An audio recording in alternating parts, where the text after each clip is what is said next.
please don't take Mohammed away. Yeroon carraa argadhee gara ganda dhaloota koo deemu bakka irraa dhufe akka yaadadhu na gargaaru bakka irraa ka'e yoomiyyuu hin dagadhu yeroo hundaayyuu of fooyyessuun natti tola guyyaan Cheelsii dhiisee bahu yoomiyyuu sammuu koo keessaan badu murtiin kilabichaa akka sirrii hin ta'in itti agarsiisuuf xaaraan ture ittis agarsiiseera. Washamaa akkan jirtu hordoftoonni Franco MM guyyaa har'aa taphataa kubbaa miilaa addunyaa irratti beekamaa ta'ee fi ardii Afrikaaf mallattoo kubbaa miilaa ardichaa kan ta'e seenaan dhaloota isaa maal fakkaata eessaa ka'ee eessa ga'e kan jedhu waliin ilaallaa nu wajjin tura. Biyya Masrii naannoo Baayisuun ganda Naagriik jedhamutti dhalatee guddate. Zinedine Zidaanii fi Biraazil irraa Roonaaldoon taphattoota inni fakkeenya godhachuun faana dhahaa guddateera. Maatiin isaa namoota beekamoo miti jireenya giddu galeessaa namoota qabanidha. Innis obboleessa isaa hangafaa Naasir jedhamu waliin ganduma sana daandii irratti kubbaa taphachaa guddate. Garuu inni ilma Naagriik maqaa jedhamu argateera. Sababni isaas naamusa gaarii, dandeettii jabaa fi haala gaarii nama qabu waan ta'eefidha. Maqaa guutuun isaa Mohammed Salah Hamid Mahrous jedhama. Amma dargaggoo ganna 31 yoo ta'u, Liverpool keessatti taphataa lafee dugdaa kilabichaa ta'e. Warraaqsa kubbaa miilaa jabaa Jurgen Klopp Liverpool keessatti fidan warra dursan keessaati. Waggaa 3f galchee hedduu lakkoofsisuun badhaafameera. Liverpool waggoota 30 booda akka waancaa Premier League injifatu gargaareera. Ofii isaa galchee hedduu lakkoofsisuun riikaardii taphataa Liverpool duraanii Bobby Flower qabate cabseera. Mohammed Salah caalaa har'a Liverpool keessatti maqaa guddaa taphataan qabu hin jiru. Garuu kubbaa miilaan garasitti jireenyi Mohammed Salah maal fakkaata kan jedhu wajjin ilaallaa hanga xumuraatti akka nu wajjin turtan kabajaan isin gaafanna.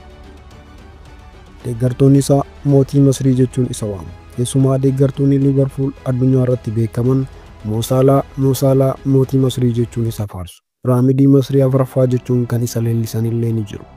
Mo Salahaan umrii isaa waggaa 14 ta'uun kilaba Masrii Almaakumitti gale. Leenjisaa lammii Ameerikaa Bob Brendy saffisa hubannaa taphaa dirree keessatti qabuu fi dhiibbaa inni taphattoota morkattoota irraan gahu arguun taphataa jabaa addunyaa keessaa tokko akka ta'u raagaa turan. Jose Mourinhoon Mohammed Salahaan akka Cheelsiif mallatteessiseen saffisa guddaa kan qabuu fi dandeettii kubbaa addaa ta'e kan qabuu fi nama gaariidha jechuun ibsee ture.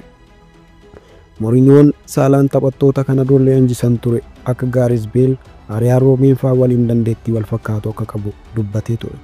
Dandeettii teeknikaa inni qabu saffisni miila bitaan taphachuu fi haalli itti galchii lakkoofsisu maqaa masoo Lionel Messi Masrii jedhu akka argatu isa taasiseera. Taphataan duraanii Biraazil Roonaaldoon dandeettiin isaa Lionel Messi wajjin wal isa fakkeessa jedhee dubbatee ture. Biyyoota Arabaa hedduu keessatti Salah waan baay'ee jaalatamuuf maqaa masoo Pride of Arab jedhus argateera. Inumaa filannoo pireezidaantummaa Masrii bara 2018 irratti namoota walakkaa miliyoonaa ol ta'an guyyaa filannoo sana sagalee kennuu deemanii maqaa kaadhimamtoota pireezidaantii lameen haquun maqaa Salah irratti barreessanii akka ba'an seenaan ragaa ba'a. Yeroo sana Salah caala taphataan Afrikaa faarfamu hin turre. Baratti galchee hedduu Liverpooliif lakkoofseedhas. Dandeettiin saffisaan inni kubbaa qabatee fiiguuf qabu kubbaatti gangalchuu yookiin diriibilii fi miila bitaan haala itti lakkoofsisu adda isa taasisa.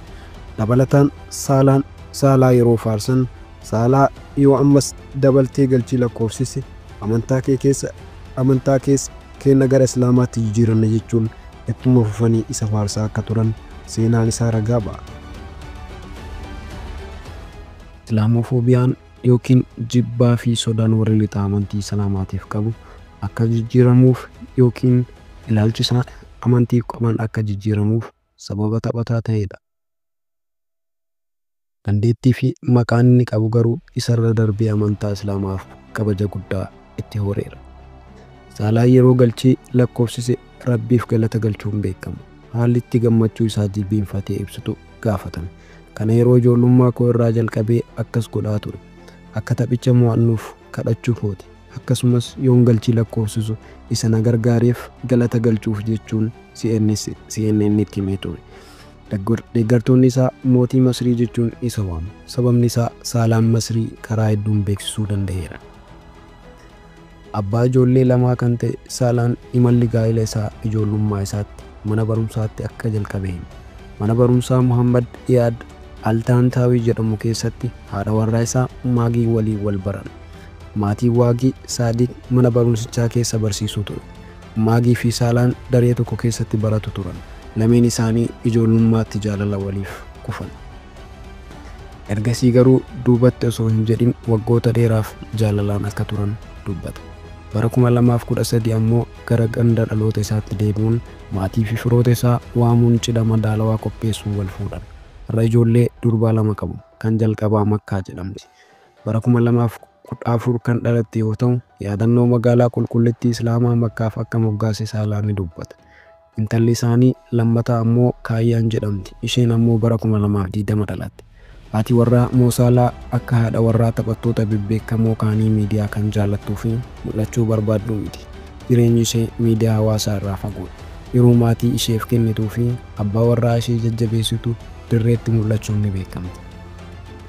Moosaalaa fi haati warraa isaa Maagii yeroo soomaa fi ayyaanaa gara ganda dhaloota isaanii deemuun namoota harka qalleeyyii ta'an nyaachisuun waliin ayyaaneffachuun beekamu. Lameen isaanii namootaaf beekamtii qofaa fi dhamaan miti. Lameen isaaniiyyuu namoota beekamtii qofa argachuuf dhamaan miti. Garuu hawaasa isaaniif tola ooltummaan hojii guddaa hojjechaa akka jiran seenaan isaanii ragaa ba'a. Ganda dhaloota isaa Naagrii keessatti piroojeektoota adda addaa hojjechuun beekama. Akkuma miiltoo isaa duraanii Saayidoo Maanee jireenya uummata ganda dhaloota isaa fooyyessuuf warra dhamaan keessaa Muhammad Saalaan isa tokko. Irra jireessi jiraattota gandichaa harka qalleeyyii akka ta'e Saalaan kan dubbatu. Kanaaf Muhammad Saalaan manneen barnootaa ijaaruu, hospitaala ijaaruun uummatichi tajaajila akka argatu gochaa jira. Yeroo tokko maatiin hattuu qabeenya Muhammad Saalaa jalaa hate booda poolisiin barbaacha taasiseen hattuun kun ni qabama. Abbaan Muhammad Saalaa poolisii waliin ta'uun himata banuuf yoo qophaa'an Muhammad Saalaan kadhatee akka himatichaaf taasisee akka ture ni beekama. Sana booda nama qabeenya maatii isaa hate sana waamuun mallaqa kennee fi akka inni hojjetee jiraatu gorsee ture. Hojii ofii isaa barbaadu akka hojjetee of danda'u taasiseera. Saalaan ganda dhaloota isaa fi naannoo ishee keessa jiran mallaqa kutee fi kan jiraachisu maatii 450 ta'u. Masriin dhiyeenya kufaatii dinagdee keessa galtee yeroo turtetti yeroo kanatti akka lammii tokkootti biyya isaa gargaaruuf mootummaa biyyichaaf doolaara 300 kennee ture. Bara 2022 keessa Bataskaana waldaa Ortodoksii guddaa beekamaa Masrii naannoo Giizaa jiru Abu Siyeen Church jedhamu balaan abiddaa mudatee ture. Balaa abiddaa kanaan namoonni 41 lubbuu isaanii dhaban. Saalaan gaddi itti dhagahame miidiyaa hawaasaa isaa irratti ibsachuun garuu achitti hin dhaabbanne. Bataskaana Ortodoksii beekamaa biyyattii qulqulluu jedhamu kana deebisee ijaaruuf paawundii Masrii miliyoona 3 gumaache. Saalaan nama amantaa isaa jaalatuu fi kabaju garuu amantaa namaa hin qoonnee fi arjaa fi hojjetaa jabaadha jedhamuun beekama. Muhammad Saalaan bara 2010 kilaba Masrii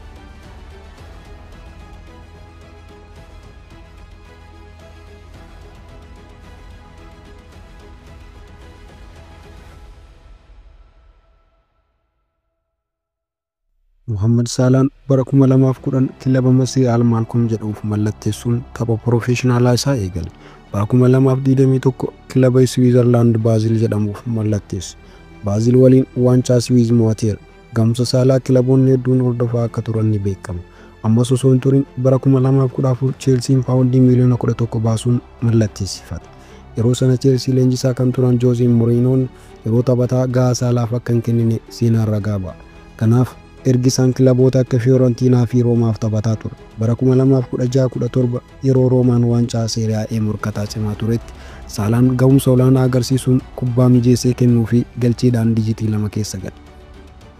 Bara 2017 kiloobii Muhammad Saalaa Liverpoolitti waan barbaadaniif kilabichi riikaardii kan ture paawundii miliyoona 40 baasuun mallatteessisan. Bara dorgommii jalqabaa isaatti bara dorgommii tokkotti galchii Pirimeer Liigii 32 lakkoofsiise.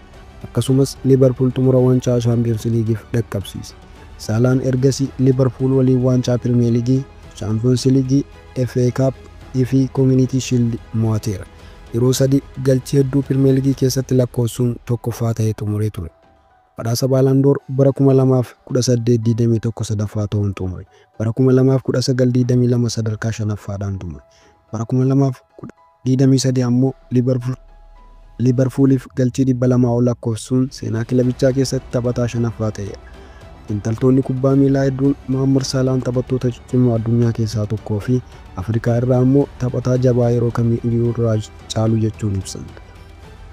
Maqaa isaa Mohaammed